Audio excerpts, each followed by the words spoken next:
আসসালামু আলাইকুম আ রহমতুল্লাহি ওয়া বারাকাতুহু। বিসমিল্লাহির রহমানির রহিম।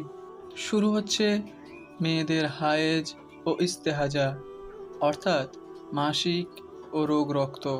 বালিকা বালেগা হইলে স্বাভাবিক নিয়ম অনুসারে জনিদার দিয়া যে রক্তস্রাব হইয়া থাকে তাহাকে হায়েজ বা ঋতু বলে। হায়েজের নির্দিষ্ট সময় হইতে কম বা বেশি রক্তস্রাব হইলে তাহাকে ইস্তেহাজা বলা হয়।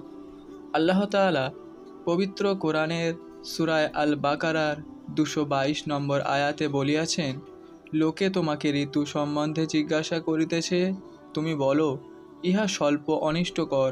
সুতরাং স্ত্রীলোকগণ যখন হায়েজের অবস্থায় থাকে তখন তাহাদের নিকট হইতে পৃথক থাকো এবং তাহাদের নিকটবর্তী হইও না, যে পর্যন্ত তাহারা পরিষ্কার না হয়।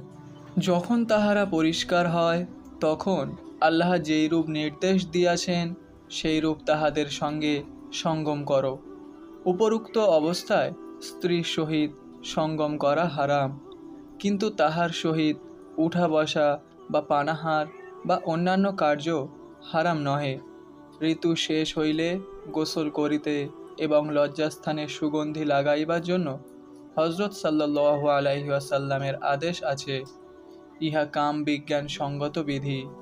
কোনো ঋতুমতী স্ত্রীলোকের মসজিদে প্রবেশ বা কোরআন পাঠ নিষিদ্ধ।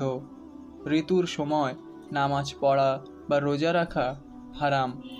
হায়েজের মুদ্দাত সম্বন্ধে হজরত মুহাম্মদ সাল্লাল্লাহু আলাইহি ওয়াসাল্লাম ফরমাইয়াছেন, অর্থাৎ বাকেরা, সাইয়েবা উভয় প্রকার স্ত্রীলোকের হায়েজ বা ঋতুর অতি কম মুদ্দত 3 দিন 3 রাত এবং অতি বেশি মুদ্দত 10 দিন ও 10 রাত।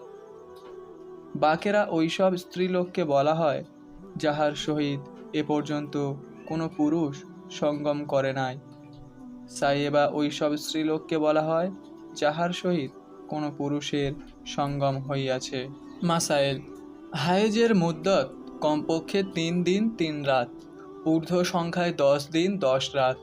অতএব যদি 3 দিন 3 রাত অর্থাৎ 72 ঘন্টার চেয়ে কম রক্ত প্রবাহ হয় তবে তাহা হায়েজ বলিয়া গণ্য হইবে না, উহাকে ইস্তেহাজা বলা হইবে। ইহাতে নামাজ রোজা ত্যাগ করিতে হইবে না। এইরূপ যদি 10 দিন 10 রাতের চেয়ে বেশি রক্তস্রাব হয় তবে এই অতিরিক্ত রক্তস্রাবকে হায়েজ বলা যাইবে না, উহাকে ইস্তেহাজা বলা হইবে।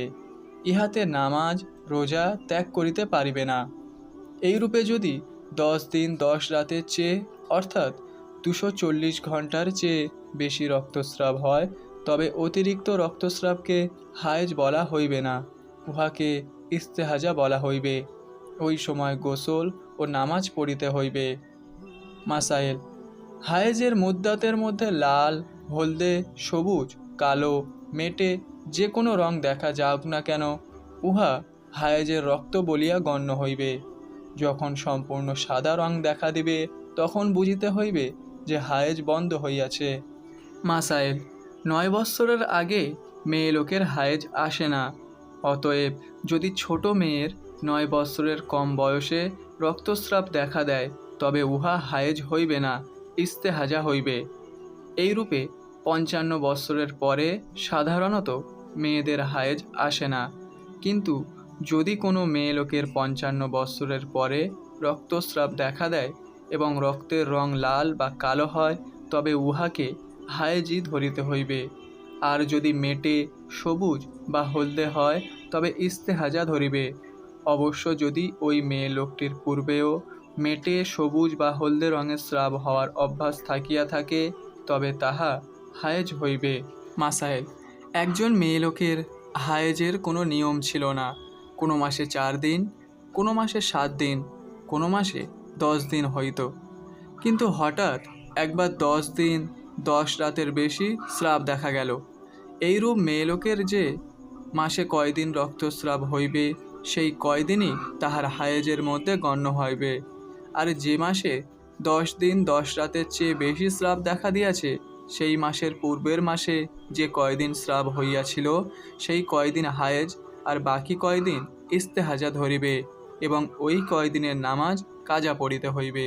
মাসাইল: যদি কোনো মেয়ে লোকের প্রথমবারেই রক্তস্রাব আরম্ভ হইয়া আর বন্ধ না হয়, একাদিক্রমে কয়েক মাস যাবৎ জারি থাকে, তবে তাহার যেদিন হইতে রক্তস্রাব আরম্ভ হইয়াছে সেই দিন হইতে 10 দিন 10 রাত হায়েজ ধরিতে হইবে এবং পরের 20 দিন ইস্তেহাজা ধরিতে হইবে।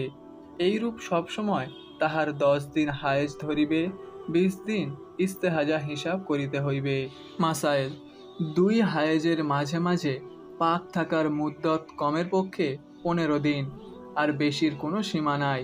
অতএব যদি কোনো মেয়ে লোকের কারণবশত কয়েক মাস যাবৎ হায়েজ বন্ধ থাকে, তবে যতক্ষণ পর্যন্ত রক্তস্রাব না হইবে ততক্ষণ পর্যন্ত সে পাক থাকিবে। শরিয়াতের হুকুম অনুসারে যে পাক থাকিবে বটে এবং নামাজ, রোজা, কোরআন তেলাওয়াত, স্বামী সহবাস সব কিছুই করিতে পারিবে। মেয়ে লোকের গর্ভধারণ ব্যতি রেখে প্রত্যেক মাসে নিয়মিত রূপে ঋতু না হইলে রোগ মনে করিতে হইবে। এই রোগের সুচিকিৎসার দরকার। মাসাইল: যদি গর্ভাবস্থায় কোনো কারণবশত রক্তস্রাব দেখা দেয়, তবে সে রক্তকে হায়েজ বলা হইবে না, উহা ইস্তেহাজা। তখন নামাজ, রোজা মাফ হইবে না। মাসাইল: প্রসবের সময় যদি বাচ্চা পয়দা হইবার পূর্বে রক্তস্রাব হয়, তবে সেই রক্তকে হায়েজ বা নিফাস বলা যাইবে না, উহাকে ইস্তেহাজা বলা যাইবে। এমনকি যতক্ষণ পর্যন্ত বাচ্চার বেশি অর্ধেক বাহিরে না আসিবে, ততক্ষণ যে রক্ত দেখা দিবে ইস্তেহাজাই বলিতে হইবে। অতএব ওই অবস্থায়ও যদি হুঁশ বহাল থাকে, তবে অজু করিয়া নামাজের ওয়াক্ত হইলে নামাজ পড়িতে হইবে।